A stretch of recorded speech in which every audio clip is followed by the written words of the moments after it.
আচ্ছা, লাস্ট ক্লাসে আমরা তাহলে পড়ছিলাম যে সারপ্লেস অ্যাসিমেট্রিক ডাইহাইড্রক্সিলেশন, সারপ্লেস এডি, সেখানে আমরা ডিমিক্স আলফা আর ডিমিক্স বিটা এইসব নিয়ে বলেছি। আমরা গতদিন সারপ্লেস অ্যাসিমেট্রিক ইপক্সিডেশনের একটা প্রবলেম করেছিলাম। সেই প্রবলেমটাকে আরও একটু ডিপলি চিন্তা করার প্রয়োজন আছে এবং আরও একটু ক্ল্যারিফিকেশনের প্রয়োজন আছে। সেইটাকে নিয়েই আমরা শুরু করি। কি সেই প্রবলেম? না, সারপ্লেস অ্যাসিমেট্রিক ইপক্সিডেশন হয়, সাবস্ট্রেটটা হচ্ছে কি অ্যালাইল অ্যালকোহল। তাহলে আমরা এরকমই একটা এক্সাম্পল নিয়েছিলাম যে অ্যালাইল অ্যালকোহলে ইটসেলফ একটা কাইরাল সেন্টার আছে। তাহলে এইরকমই একটা সাবস্ট্রেট অ্যালাইল অ্যালকোহলের মধ্যেই একটা কাইরাল সেন্টার আছে। তাহলে এই রকম করে একটা স্ট্রাকচার ড্র করা মানে এইটা বেসিক্যালি প্লাস মাইনাস রেসিপিং মিক্সচার আমরা আগের দিন বলেছি। তাহলে এর উপরে ধর মাইনাস ডিআইপিটি দেওয়া হলো বা মাইনাস ডেট দেওয়া হলো, ডাই আইসোপ্রোপাইল টাটারেট, আর আমাদের যা যা আছে TbOOH, টাইটেনিয়াম আইসোপ্রোপোক্সাইড, এই সমস্ত রিয়েজেন্ট দেওয়া হলো। তাহলে কি হবে? তাহলে আমরা আগের দিন কি বললাম যে এই মলিকুলটাকে এরকম করে দুটো মলিকুলের মিক্সচারে আমরা লিখতে পারি। স্টিরিওকেমিস্ট্রিটা যদি ড্র করি, একটা হচ্ছে এইটা প্লাস অন্য একটা হবে গিয়ে অ্যানাদার ইনানশিওমার, এটা এইচ এটা ওইচ। এবারে কি আমরা করব? এদের আরএস নোমেনক্লেচার করে নেব, তাহলে আমাদের সুবিধা হবে। এটা 1, এআরটা হবে 2, এটা 3। তাহলে 1 2 3 অ্যান্টি ক্লকওয়াইজে ঘুরছে, এইচটা আলফা, তাহলে এটা এস, তাহলে এইটা কি হবে? আর হয়ে গেল। তাহলে এই মলিকুলটাকে যদি OH কে ইন প্লেনে রাখি, এরকম করে যদি আমি ড্র করি, তাহলে স্ট্রাকচারটা কি দাঁড়ায় দেখ।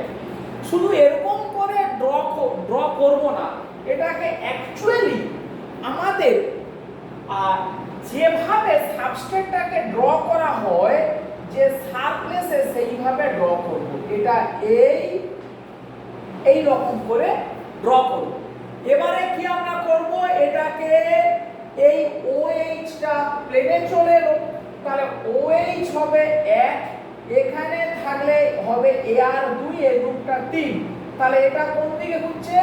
না, এটা এই দিকে ঘুরছে অ্যান্টি ক্লকওয়াইজ, তাহলে এস আনতে হবে।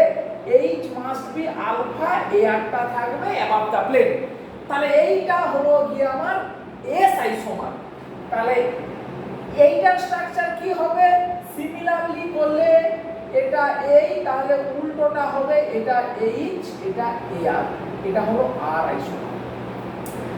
তাহলে এই মলিকুলটার উপরে সারপ্লেস করা মানে এটার উপরে সারপ্লেস করা প্লাস এটার উপরে সারপ্লেস করা, তাহলে এই দুটো কম্পাউন্ড একে অপরের এনানশিওমার। এখন এই দুটোর উপরে যখন সারপ্লেস করতে যাওয়া হবে, সারপ্লেস অ্যাসিমেট্রিক ইপক্সিডেশন যখন এই দুটো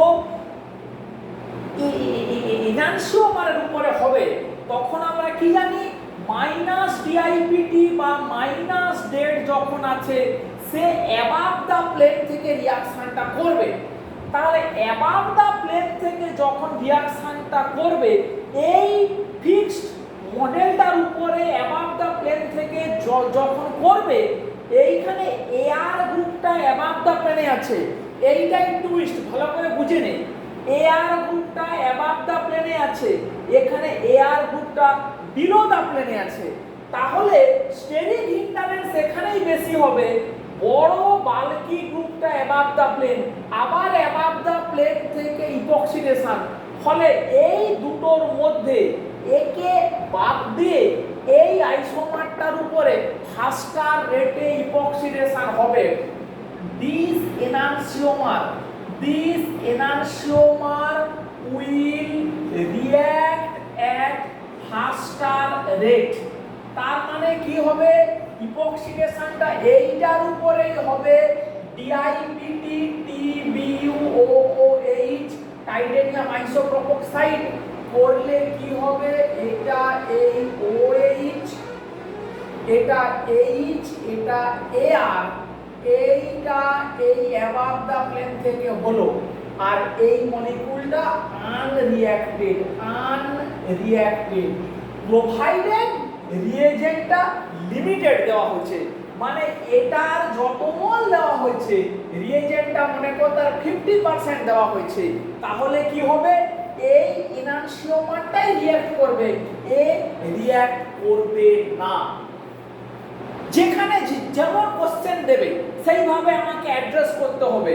তাহলে দুটো এনানসিওমারের মধ্যে একটা এনানসিওমার ইপক্সিডেশন করলো, অন্যটা করলো না, বা যদি কোশ্চেন করে কে ফাস্টার রেটে কে স্লোয়ার রেটে, মনে কর রিয়েজেন্ট বেশি দিয়েছে, তাহলে এইটাকে পুরো কমপ্লিট করার পরে যে এক্সেস রিয়েজেন্ট সে এর উপরে স্লোয়ার রেটে করবে, সমস্যা কিছু নেই।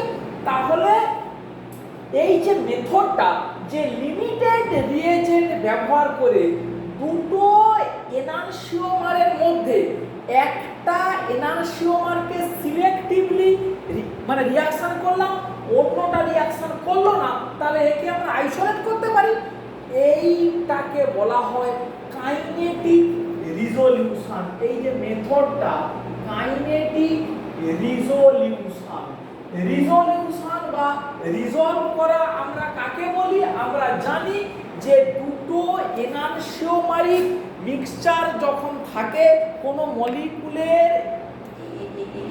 এনানসিওমারিক মিক্সচার যখন থাকে, তখন দুটোকে সেপারেট করার মেথডটাকে বলা হয় রিজলভ করা। তাহলে এখানে দেখ, দুটো এনানসিওমারের কোনো একটা পার্টিকুলার রিঅ্যাকশনের রেট ডিফারেন্ট, তার ফলে সেই রিঅ্যাকশনটাকে কাজে লাগিয়ে একটা এনানসিওমার রিঅ্যাকশনটা করলো, অন্য যে এনানসিওমারটা রিঅ্যাকশন করলো না, সেই না করাটাকে সেপারেট করে ফেললাম। তাহলে এই যে রেট অফ দ্য রিঅ্যাকশনের থ্রু দিয়ে সেপারেট করা হলো, এই জন্য একে বলা হয় কাইনেটিক রিজলিউশন। তাহলে এই রকম কোশ্চেন কিন্তু নেটে দেয়, এরকম মিক্সচার তুলে দিল, দিয়ে এইটার প্লাস এইটা, মানে এইটা আনরিঅ্যাক্টেড প্লাস এইটা, মানে তোকে এটা এরকম করে আমি আঁকলাম, তাহলে এটাকে আবার এই রিঅ্যাক্টেন্টের মতো করে যদি এঁকে দিবি, যেমন চাইবে তেমন, তাহলে এই ব্যাপারটাকে বোঝানো কিন্তু গেল। এইভাবেই এই সব কোশ্চেনকে অ্যাড্রেস করা উচিত, সারপ্লেস অ্যাসিমেট্রিক ইপক্সিডেশন এন্ড কাইনেটিক রিজলিউশন। তাহলে এইটা একটা পার্ট গেল। আজকে নেক্সট আমরা যে কিছু খুচরো খাচরা অক্সিডেশন রিঅ্যাকশন সম্বন্ধে পড়বো, বেশ কিছু অক্সিডেশন, তার মধ্যে প্রথম যে অক্সিডেশনটার কথা আমরা পড়বো, ইট is called,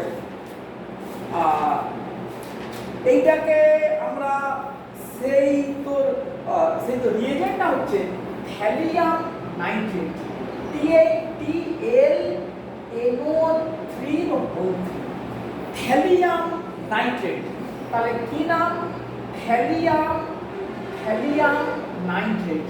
it is one kind of oxidising agent, যেখানে থ্যালিয়ামের অক্সিডেশন স্টেট হচ্ছে +3। হ্যাঁ, এটার নাম হচ্ছে থ্যালিয়াম নাইট্রেট, থ্যালিয়ামের অক্সিডেশন স্টেট কত +3। তো এখানে কি হয়, Tl+3 is converted to Tl+1, thallium +3 thallium +1 এ কনভার্ট হয়। It is one kind of oxidising agent. আচ্ছা, কার উপরে রিঅ্যাকশনটা করে না, সাবস্ট্রেটটা হচ্ছে যে অ্যালকিনের উপরে মানে তো রিঅ্যাকশনটা হয়।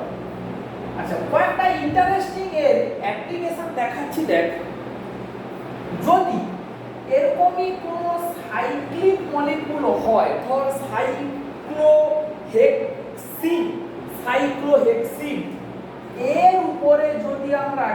থ্যালিয়াম নাইট্রেট দেই PlNO3 তাহলে কি হয় না রিঅ্যাকশনটা এরকম করে হয় যে এই Pl ONO2 ONO2 ONO2 এই ডবল বন্ডটা অ্যাটাক করলো একটা ONO2 বেরিয়ে যায় ফলে প্রথমে এরকমই তৈরি হয় Tl ONO2 ONO2 এইখানে একটা প্লাস চার্জ। এখন এখানে একটা অ্যালকোহল সলভেন্ট দেওয়া হয় মনে কর মিথানল তখন মিথানল কি করে ও ওই কার্বোক্যাটায়নটার উপরে রিঅ্যাকশনটা করে তাহলে কি হবে না কার্বোক্যাটায়নের উপরে অ্যাটাক করলে Tl এই ONO2 এটা হলো ON এইটা যেই তৈরি হয় এর পরে এইখানে একটা ফ্র্যাগমেন্টেশন হয় সেই ফ্র্যাগমেন্টেশনটা কি রকমই না দেখ ওইটাকে যদি চেয়ার ফর্মে আঁকা যায় এই মলিকিউলটাকে এই টিএলটা বড় গ্রুপ বলে ও সবসময় ইকুটোরিয়ালে যায় এটা ইকুটোরিয়াল অ্যাক্সিয়াল দুটোই হতে পারে এবারে কি হয় এই কার্বন আর thallium CTL bond is very very weaker খুব দুর্বল বন্ড কি হয় ও সহজে ভেঙে বেরোতে চায় এ যদি ভেঙে বেরোতে চায় তাহলে এর অ্যান্টি বন্ড এখানে মাইগ্রেট করে তাহলে আমরা এইভাবে মেকানিজমটাকে দেখালাম তাহলে এ যদি এখানে মাইগ্রেট করে আমরা বলতে পারি একটা 5 মেম্বার রিং তৈরি হবে আর উপরে কি হবে CHONE এই হচ্ছে গিয়ে প্লাস চার্জ যেই ওখানে হলো আবার ইথানল অ্যাটাক করলে তাহলে কি হবে CHONE এর হোল so that is the final product মানে এই রিঅ্যাকশনের এইটাই হচ্ছে গিয়ে final product thallium nitrate mediated oxidation of cyclohexene প্রথমে এরকমই একটা ইন্টারমিডিয়েট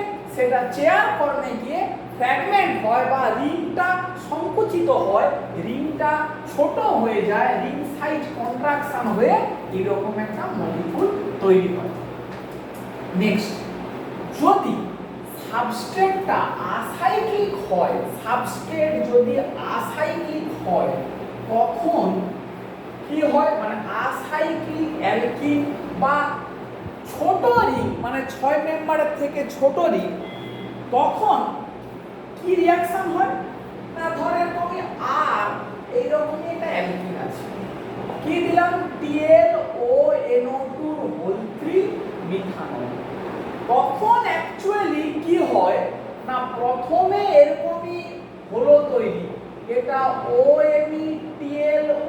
OMeTlONO2 আবার মিথানল অ্যাটাক করে এইটা ভেঙে বেরিয়ে যায় তখন এরকমই এটা OMe এটা OMe এরকমই ডাই অ্যালকক্সি কম্পাউন্ড তৈরি হয় ডাই অ্যালকক্সি কম্পাউন্ড এটাকে বলবো ডাই অ্যালকক্সি কম্পাউন্ড একটা ইন্টারেস্টিং एग्जांपल দেখ যদি আমরা স্টাইরিন নেই TlONO2 আর নেওয়া হলো মিথানল কিভাবে সলভেন্ট ডিপেন্ডেন্সি আছে এই রিঅ্যাকশন গুলো দেখ তখন কি তৈরি হয় PHOM TlONO2 আবার মিথানল অ্যাটাক করলো এরকম করে PHOMe ডাই অ্যালকক্সি তৈরি হয়ে গেল সেম রিঅ্যাকশনটা যদি জলের প্রেজেন্সে করা হয় ইনস্টিড অফ মিথানল যদি জল নেওয়া হয় তাহলে প্রথম স্টেপে তৈরি হয় এরকমই OH TlONO2 এবারে যখন জলের প্রেজেন্সে হয় রিঅ্যাকশনটা তখন এটা এই অ্যাটাক করলো pH-টা মাইগ্রেট করলো এই Tl-টা বেরিয়ে গেল তাহলে কি তৈরি হচ্ছে pH CH2CHO PH CH2 CH2। আর এপাশ থেকে লিখলে হবে এরকম oxygen double bond CH CH2 এই ধরনের মানে কম্পাউন্ড তৈরি হয় which depends upon the solvent সলভেন্টের উপরে ডিপেন্ডেন্সি আছে এই রিঅ্যাকশনটা। যদি এরকম আনসিমেট্রিক্যাল কোনো অ্যালকাইন থাকে এইরকমই একটা অ্যালকাইন, সেখানে যদি নেওয়া হয় PlONO2 আর নেওয়া হলো মিথানল, তাহলে কি হবে? ডবল বন্ডটা আমার এই ট্রিপল বন্ডটা ভাঙলো, ভেঙে এখানে এলো ONE, এই ডবল বন্ড এই CH3PlONO2। প্রথমে এরকম একটা মানে কম্পাউন্ড তৈরি হলো। এরপরে স্টেপে কি হয়, আবার মিথানল এই জায়গাটাতে অ্যাটাক করে ফিনাইল মাইগ্রেট করে এই টিএলটা এরকম করে বেরিয়ে যায়।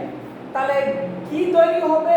এই ডবল বন্ড এখানে ONE এখানে ONE, এই ছিল CH3 আর কি হলো PH। এই মলিকুলটা যেটা তৈরি হলো এইটা মানে এই double bond PH CH3 ONE ONE। এবারে জলের প্রেজেন্সে একটা ভিনাইল ইথার যদি হাইড্রোলিসিস হয় তাহলে এই ডবল বন্ড PH CH3 এটা OH এটা ONE, এটা যেই টটোমারাইজ করবে তাহলে এই ডবল বন্ড ONE এটা এই PH মানে ফাইনালি একটা এস্টার এই CO2 এরকম একটা এস্টার গ্রুপে কনভার্টেড হয়ে গেল, এস্টার গ্রুপে কনভার্টেড হয়ে গেল। বেশ, তাহলে আমরা কিছু পার্টিকুলার অক্সিডাইজিং এজেন্ট সম্বন্ধে পড়ছি, জানছি, ওদের অ্যাপ্লিকেশনটা আমরা একটু দেখে নিচ্ছি। বেশ, নেক্সট আরো দু একটা খুব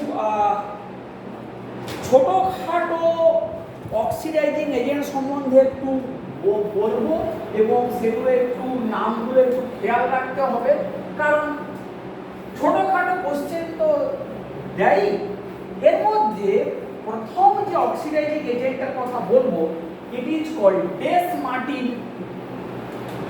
Martin oxidation. Dess MARTIN Dess Martin oxidation. Dess Martin অক্সিডেশনের রিয়েজেন্টটা কি? এই রকমই একটা বেনজিন, এই oxygen C double bond OSC এটা কিন্তু আয়োডিন। মানে এই মলিকুলটা কোথা থেকে তৈরি হয় না, এই 2-আয়োডো বেঞ্জোইক অ্যাসিডকে এরকম একটা মলিকুলে কনভার্ট করা হয়, যেখানে আয়োডিনের অক্সিডেশন স্টেট +5। খুব স্ট্রং অক্সিডাইজিং এজেন্ট এবং খুবই এক্সপ্লোসিভ রিয়েজেন্ট।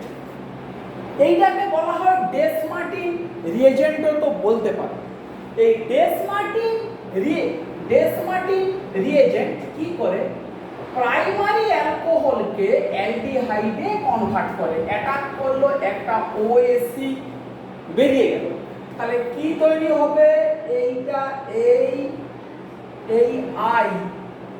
এই অক্সিজেন, এইটা OAC এটা OAC CHHR, এই তৈরি হলো প্রথমে।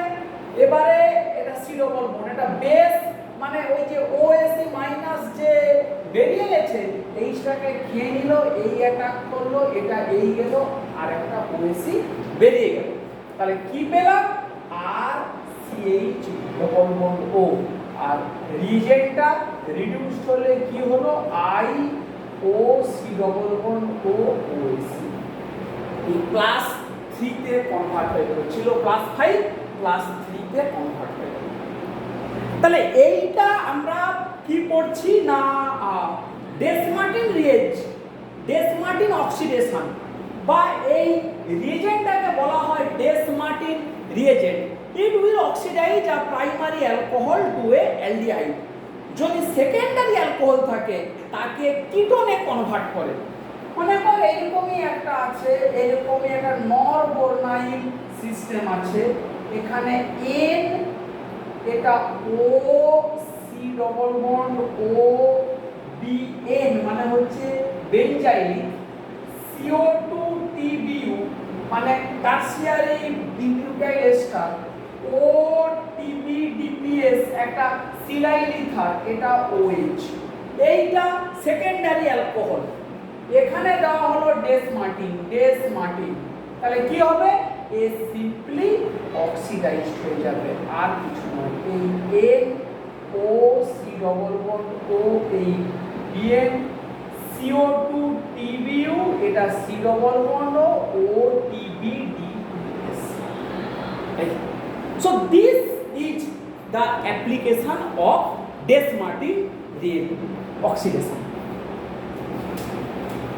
Next আরো যে একটা অক্সিডাইজিং এজেন্টের কথা আমরা বলবো, it is called tempo. TEMPO।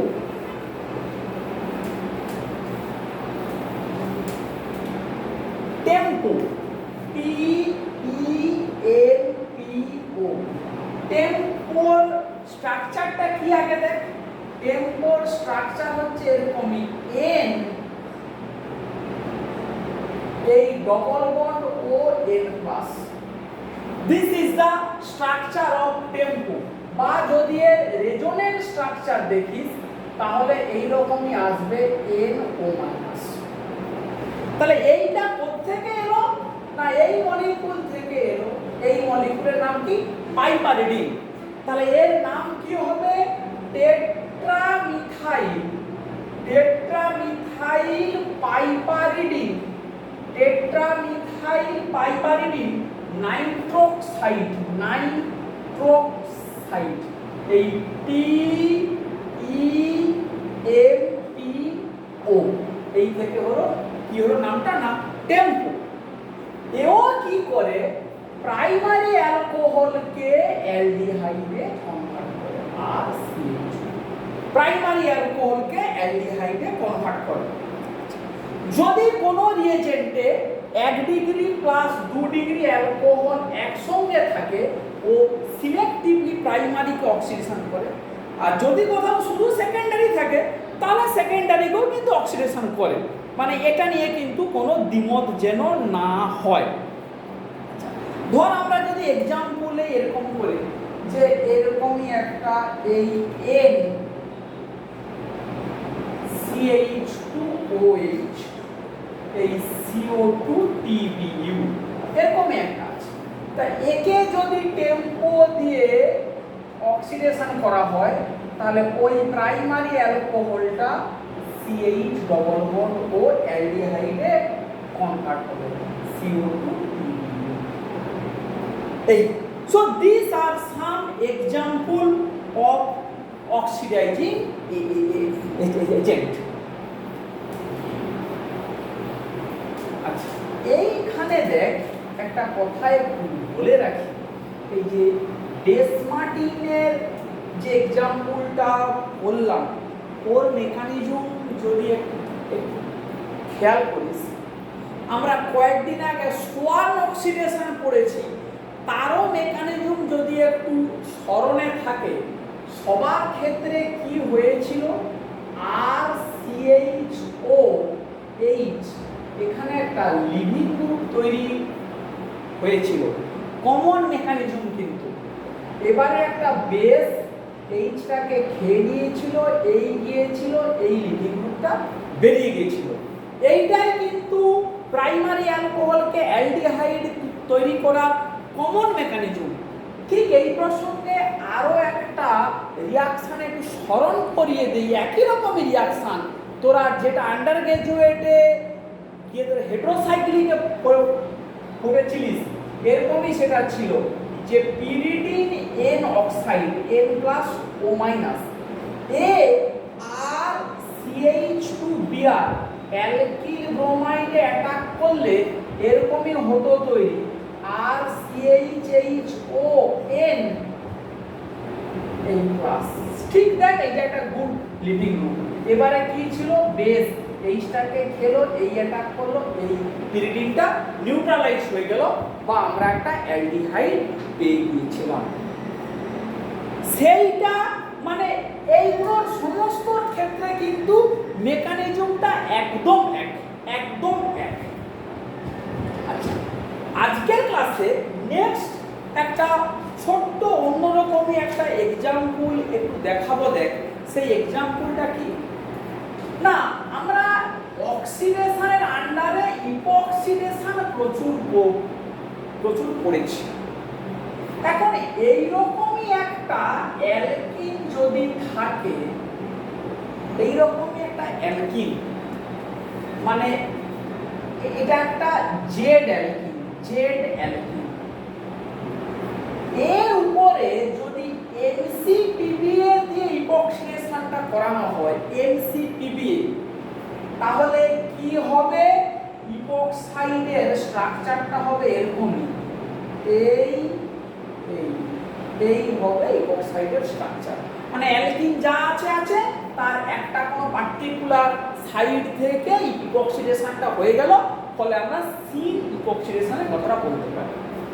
কিন্তু এই রকমই অ্যালকিনকে যদি hydrogen peroxide, alkaline hydrogen peroxide দিয়ে ইপক্সিডেশনটা করানো হয়, তখনও ইপক্সাইড তৈরি হবে, কারণ এটা একটা ইলেকট্রন উইথড্রয়িং গ্রুপ।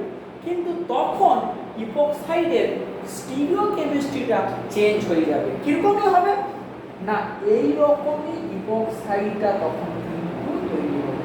ইপক্সাইড একই দিকে আমরা ড্র করতে বাধ্য, ওরকম করে তো এইটা একদিকে এটা একদিকে হয় না, তখন এই গ্রুপটা ঘুরে যাবে।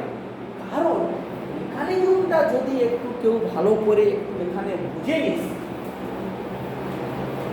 তাহলে কি হচ্ছিল, এই BH double bond S double bond এই তো, তাহলে OH মাইনাস এই অ্যাটাক করলো, এটা এই গেল, এই খুলে গেল, তাহলে PH এই ডবল বন্ড OOH, এই S double bond O minus এই PH। নেক্সট কি হবে, এটা এই অ্যাটাক করলো, এটা এই অ্যাটাক করবে, এই বেরোবে। তাহলে এই অ্যাটাকটা অ্যান্টি হওয়ার জন্য এই বন্ডটাকে আগে অ্যাকচুয়ালি ঘুরতে হবে, না হলে সম্ভব নয়। এই বন্ডটা যেই একটা প্যাচ ঘুরে যাবে, তখনই এই পুরো গ্রুপটা ছিল একই দিকে, তখন ওটা উল্টো দিকে যাবে, or you will get this product। এই খুব ইন্টারেস্টিং, কিন্তু ইপক্সিডেশন হলো কিন্তু স্টিরিওকেমিস্ট্রি চেঞ্জ হয়ে যাচ্ছে।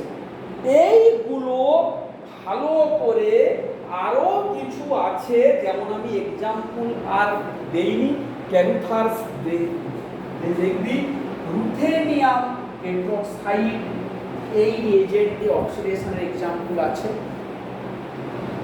আচ্ছা, ওজোনোলিসিসটা আমি আর বললাম না, এটা আন্ডার গ্রাজুয়েটে হয়েছে পড়া, এটাও বই দেখে নিবি, বিশেষ করে ক্যারুথার্স আর ক্লেডেনের যে এক্সাম্পলগুলো দেওয়া আছে, because ozonolysis is also one kind of oxidation, এবং ওজোনোলিসিস করলে পার্টিকুলারলি রিং মলিকুলকে ওজোনোলিসিস করলে সেটা খুলে কিভাবে 1,6 ডাইকার্বনিল কম্পাউন্ড তৈরি করে, এগুলো যেন মাথাতে থাকে, সেইগুলো যেন একটু ভালো করে দেখে নিচ্ছি। তাহলে মেনলি আমরা অক্সিডেশন সম্বন্ধে আর কিছু পড়বো না, আমরা বেশ কিছু রিয়াকশন অক্সিডেশন সম্বন্ধে পড়ে ফেলেছি। ভালো করে পুরো বইটাকে একদম থরলি পড়বি, পুরো ক্যারুথার্স এবং ক্লেডেনটাকে একদম থরলি পড়বি। এরপরে আমাদের ক্ষেত্র বিশেষে যদি আবার কোথাও কোনো এক্সাম্পল আসে আমরা করব। আপাতত অক্সিডেশন সম্বন্ধে আর কিছু পড়ছি না, আমরা নেক্সট কয়েকটা ক্লাস এর রিডাকশন সম্বন্ধে পড়ব, কিছু পার্টিকুলার টাইপ অফ রিডাকশন। ঠিক আছে, তাহলে আজকের ক্লাসটা এখানেই